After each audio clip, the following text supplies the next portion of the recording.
Hey guys, what is up? It is your boy Notchmods here.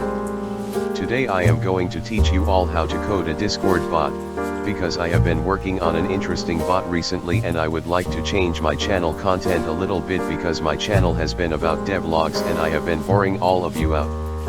Enough of chatting, let's get started. So firstly you need to create a Discord bot. To do that, search up Discord developers portal. Then click on Documentation's intro, and once you're in the page click on the Applications button, then click on the New Applications button.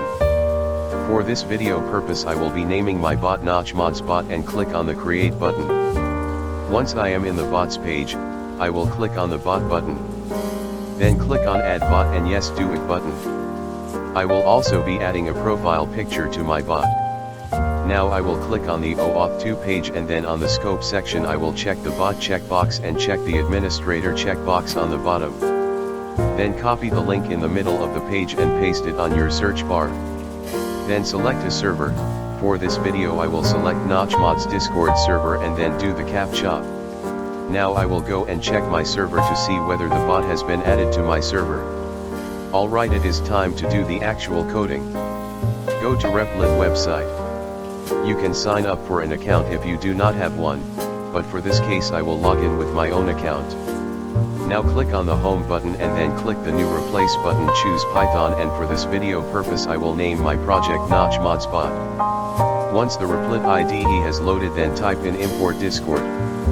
This will import Discord API to the project. Then we are creating an instance of a client.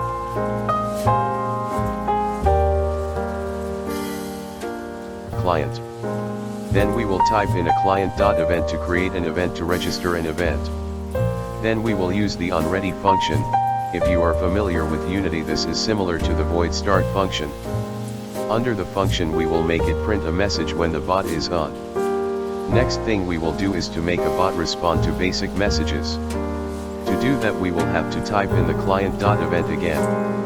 Then for the function we will write on message. The next thing we will do is to make the bot not reply to itself when it sends a message. If the bot is not the person who wrote the message, then the bot would not reply to itself. To make the bot reply to your trigger phrase you have to type if message.content. Starts with brackets whatever you want to type.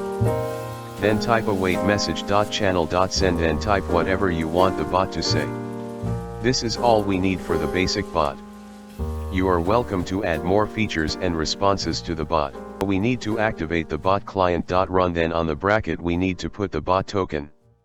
Now that we are back at the applications page, we will need to click on the bot button. We will need to copy the token. Be aware you should not share your token, it is the key to your bot. Now we'll run this and type hello. The bot apparently works. I hope you all enjoyed this video. Please subscribe, like, share, and see you all next time.